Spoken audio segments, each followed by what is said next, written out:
Today is a good day because we're making this decadent Filipino-style chicken adobo along with the best garlic rice you've ever had and of course a little Filipino-style eggplant salad so you can feel a little bit better about yourself. I got you. But I would also like to clear up a little bit of a misconception about the Philippines and their food. I visited the country a few months back and as most tourists do, I went there for the picturesque views and the perfect beaches. Which is kind of unusual for me because normally I travel for food first and then everything else just falls in line. But when it comes to the Philippines, all I heard is that the food is pretty sugar and fast food heavy, so I did not expect very much. And after I visited a Jollibee, the #1 homegrown fast food chain of the Philippines, with their famous chicken joy and spaghetti, I was like, yep, I'm sorry Filipino friends, but I am not sure if those ketchup noodles should really be legal, so I do not recommend those. But then something interesting happened. I went on an island hopping day trip, and it's customary to start that off with a food hall at a wet market where you can buy anything you like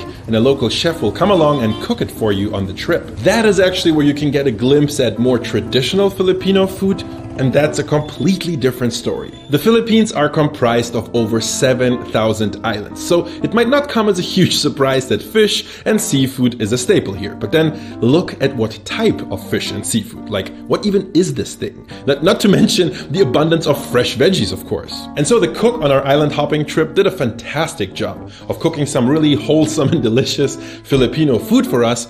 And more importantly, that food had nothing to do with the fast food ridden food courts and malls and bigger cities like Manila. Needless to say, that completely turned around my understanding of and view on Filipino cuisine, which I think deserves way more credit. And so here I am making a video about Filipino food for you guys, but it actually turns out that it's not so easy to pick a dish to introduce. Because if I told you to go out and buy malunggay, cassava, and that LSD fish from before, chances are you won't, but fortunately, there's a super traditional cooking technique in the Philippines which is not only easy to replicate all over the world, no, it also happens to be one of the tastiest flavor profiles I've come across in a long time. I am talking about Filipino chicken adobo. First of all, this doesn't have to be chicken. Any protein will work. Pork, shrimp, tofu, there are no limits. And secondly, if you just thought of like the Spanish-Mexican adobo, you are mostly wrong, but also a little bit right. The Spanish word itself originally referred to preserving meat in a vinegar and paprika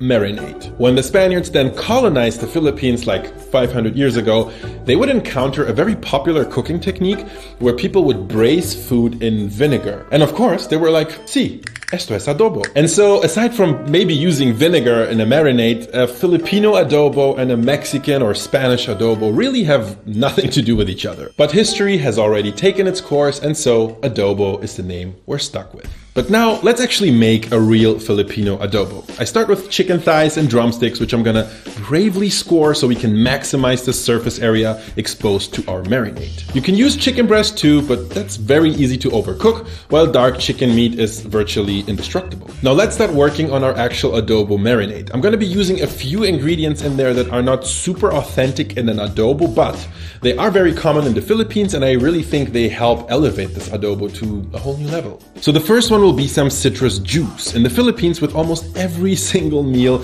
you get a few calamansi on the side.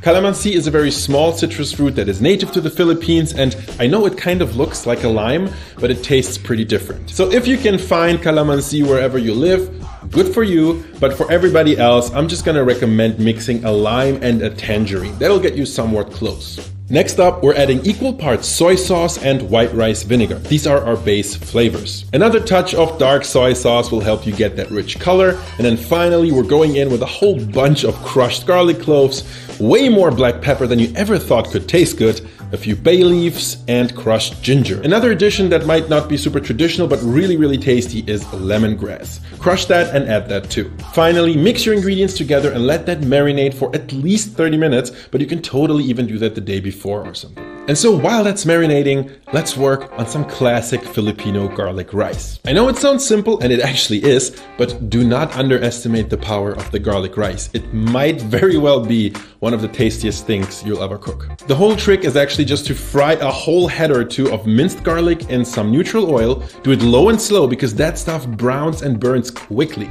So have some patience and stir at least every minute. When the garlic has turned a light golden color, strain and dry it on a paper towel. That garlic will smell and taste amazing, but so will the oil that you've cooked it. So we're definitely keeping both of those, and they're gonna taste good on anything. Case in point, we're gonna add some of both the oil and the garlic along with a pinch of salt to some washed white rice, give everything a mix, and then cook the rice just as we normally would, except this one's gonna taste about 7,000 times better. This is hands down my favorite way to eat rice ever. In the meantime, let's say our chicken is done marinating. So get out as much as you want to cook, pat it really dry, and brown it from both sides in some coconut oil, lard, or canola oil inside something like a Dutch oven. A little bit of browning will do, don't stress out over this step. You want to deglaze that with a little bit of water first and then add all of the remaining marinade. You can top that up with more water if needed until your chicken is mostly submerged, and then we'll briefly bring everything to a boil, cover and simmer for 40 minutes, flipping the chicken halfway through. You can actually perfectly use that time you have on your hands now to make this